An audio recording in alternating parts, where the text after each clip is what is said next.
Good morning, I'm Shivani Chamjong. Let's begin with the top stories. Nation marking the 66th Democracy Day, President Yadav says the day should inspire parties to promulgate the Constitution. The Kantipur Foundation presents Nepal's national cricket team with the Kantipur Icon 2071 award. US President Barack Obama says the US is not at war with Islam but with the people who have perverted Islam. And Bangladesh registers a huge 105-run victory over Afghanistan in the ICC Cricket World Cup.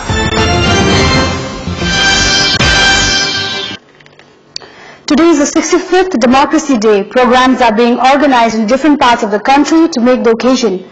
The government has declared today a public holiday. The government has also issued orders for lighting of lamps at government offices to commemorate the occasion. Democracy Day is marked in remembrance of the Popular People's Movement that overthrew the Rana regime. President Rambaran Yadav has extended his greetings on the occasion. He has wished for a timely constitution to institutionalize democratic values and stability. He has said that the parties have no alternative but to honor the interim constitution's experiences and write a charter that is inconclusive.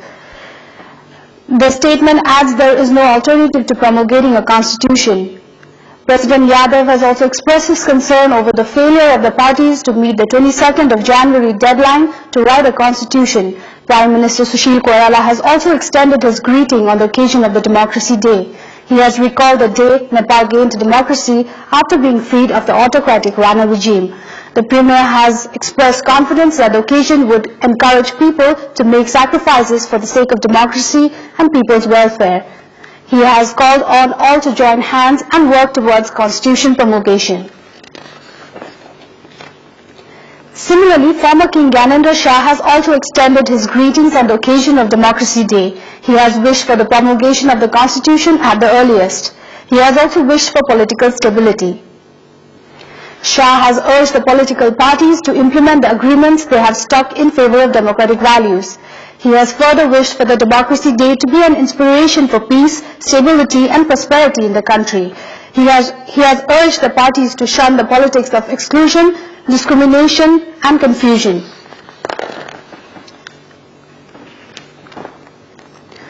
The highway joining the capital with eastern Nepal has finally been completed after 55 years of its initiation.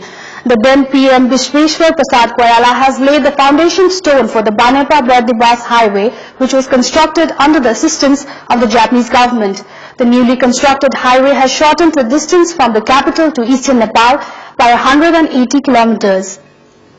The BP highway has been constructed in 4 phases. Although the first, second and fourth phases have been completed beforehand, the third phase has not been completed until recently. After the work on the 37-kilometer stretch from Nepal to Kurkot was completed in January, travelers have been relieved at not having to travel the long routes of the Prithvi highway. A majority of vehicles traveling from the capital to eastern Nepal have started using the BP highway. Many hotel businesses have started flourishing in Kavre, Sindoli and Mathuri ever since the highway was completed. It has also contributed to urbanization. The 160-kilometer highway built with ultra-modern Japanese technology is considered much safer in comparison to other highways in the country. The government of Japan has extended a financial assistance of 26 billion rupees for the construction of the highway. In this context, we asked the residents of Kavre and Sindoli who live along the BP highway, how has the construction of the highway eased their lives? Before we go for a short break, let's take a look at what they had to say. सजिलो भएको छ है राम्रो पनि छ सुविधा पनि छ समयको कम पनि समय कम पनि लाग्यो पहिले पहिले भन्दा अहिले त कोरको जाने बाटो जस्तो भइसक्यो सुविधै छ अहिले त सबैको सुविधा छ जति बिमारी भए पनि छिटो गएर एम्बुलेन्सहरु लिएर आउँदाखेरि पनि छिटै हुन्छ अन्न पानीहरु पनि गाडी गएको हुनाले लानु मार्न पर्दैन सजिलो भएको छ अहिले गएर अब बाटो बनेर धेरै सुविधाहरु बिरामी आउने जाने किन भेटघाट गर्ने नि राम्रै भएको आउनकै लागि पनि धेरै ठूलो कष्ट थियो सामानहरु पसलको सामानहरु देखि लिएर अन्य माल सामानहरु चाहिँ धरिया लगाएर बोकेर लानु पर्थ्यो अहिले अब गाडीमा ती सरसुलो ढङ्गले पुग्छ म यो दुध बोक्ने हात भोजि पाए हात रमा टमाटर खेती गरेर भइरहेको छ बाटो यही भर्खर खुल्दै छ गइरहेको छ त्यसैगरी पढिरहेको छ राजमार्ग खुल्नुभन्दा पहिला यहाँ रामेसापदेखिको गोबर लिएर हिँड्ने भरियाहरू मात्रै हिँड्थ्यो भने अहिले चिल्ला गाडी साना गाडी चलाएको काठमाडौँ जानलाई चाहिँ 2-3 घण्टामा पुगिन्छ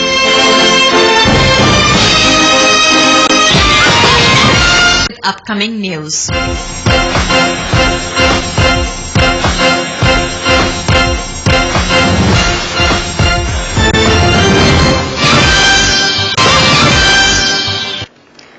Welcome back. The Kantipur Foundation has decided to award Nepal's national cricket team with the Kantipur Icon 2071 award. The biannual award carries a purse of 2 million rupees. The national cricket team will receive the award on the 1st of Vaisakh. The team has been awarded for their commendable performance at the recent World Cup qualifiers and other international tournaments. The award is given out to people, organization or a group who have made a significant contribution towards the nation's recognition and welfare. The winner was decided by a special 6-member panel after selecting the nominees through various stages.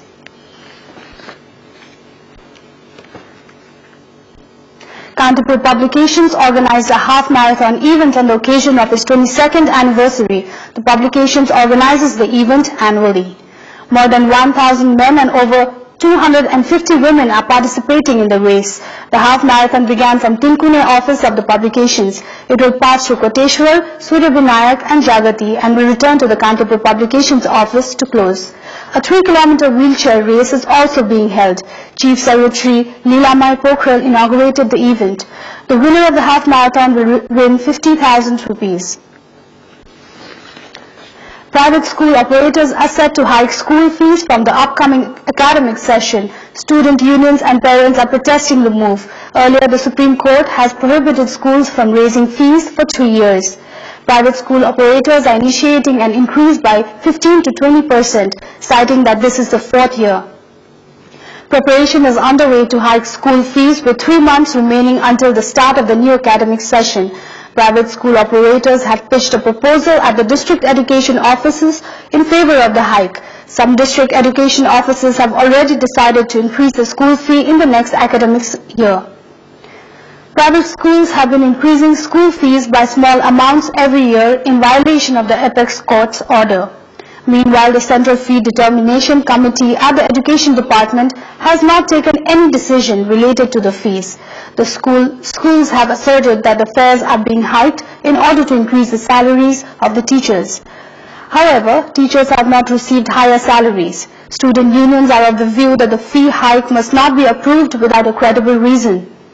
Meanwhile, parents are saying that the hike will have a negative impact on middle-class families.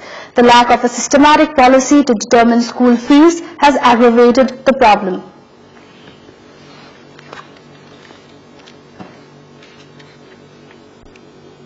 It's now time for our segment Public Pulse, where you SMS us with your opinion.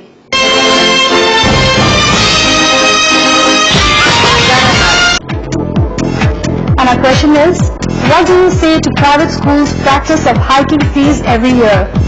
A. Indifferent. B. Nexus. C. Commercialization.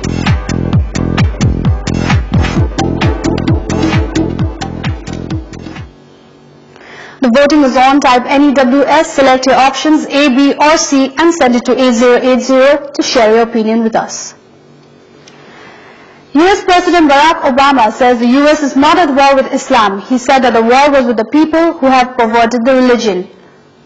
He was speaking to representatives from 60 nations attending a 3-day event on extremism that follows attack in Denmark and France. Obama said the world had to confront the ideologies that radicalize people. He said those heading groups like Islamic State and Al-Qaeda were not religious leaders but terrorists. Obama has asked Congress formally to authorize military force against Islamic State in Iraq and Syria. The US and its partners have carried out airstrikes against the group since last year. The idea for the conference came from Islamist-inspired attacks in Canada and Australia, and it was announced right after the Charlie Hebdo shootings in France.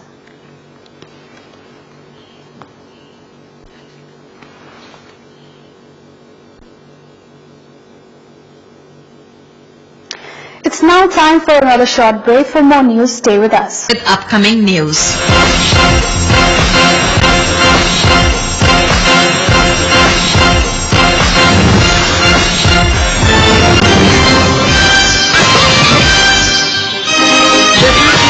Brought to you by 20 वर्षदेखि निरन्तर यहाँहरूको साथमा Everest bank limited, दिगो, दरिलो र विश्वासिलो।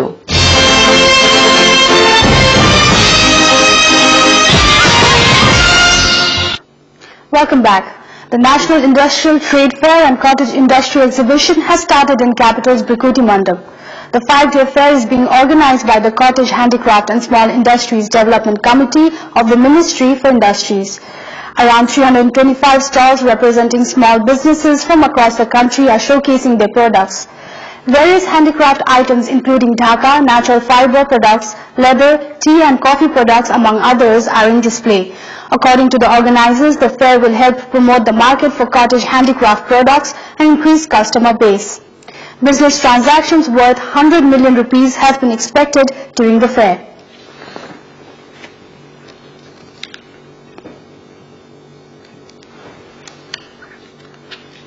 Time for some sports stories. Zimbabwe is taking...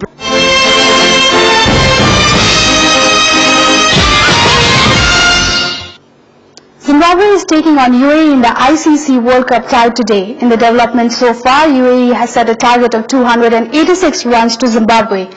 We'll bring you more on that in our upcoming bulletins. Yesterday, Bangladesh defeated Afghanistan by 105 runs in yesterday's match. In the match played at Canberra's Manuka Oval Stadium, Bangladesh batting first set up a victory target of 268 runs. In replay, Afghanistan was bowled out for 162 runs to suffer a heavy defeat. Earlier, Bangladeshi inning was built around a solid fifth wicket partnership between Mushfiqur Rahim and Shahib Al-Hassan. After Bangladesh had lost 4 wickets for 119 runs, the duo put on a 114 runs partnership. Shahib Al-Hassan made 63 runs to give respectability to the total. Afghanistan never looked like getting close to the target, losing first 3 wickets with 3 runs on the board. Although Mohammad Nabi tried to lift the team's total with 43 runs, Afghanistan got bowled out in the 43rd over. Morataz claimed 3 wickets while Shakib Al-Hassan took 2 wickets to script a comfortable win.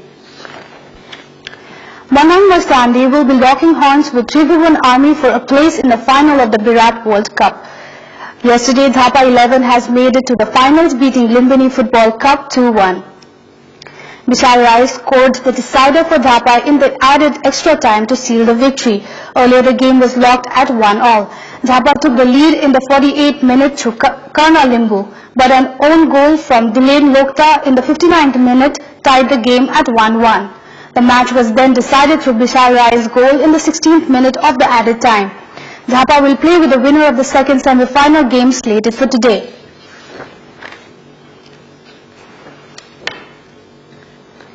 Armed Police Force has won the National Men's Volleyball Championship in Chitwan. They beat another departmental team, Tribhuvan Army, in 4 sets to claim the winner's trophy and cash prize of 150,000 rupees. They won the first set 25-19 but lost the second set 15-25. They went on to claim the next 2 sets 25-16 and 25-18. Runners-up Army received 100,000 rupees. And before we wrap up, here is a reminder of our top stories once again. Nation marking the 65th Democracy Day, President Yadav says the day should inspire parties to promulgate the Constitution.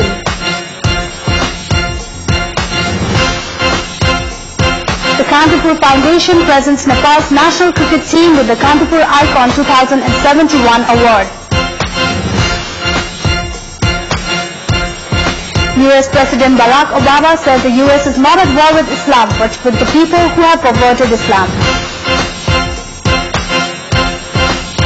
And Zimbabwe playing against UAE in the ICC Cricket World Cup. Bangladesh registers a huge 105 runs victory over Afghanistan.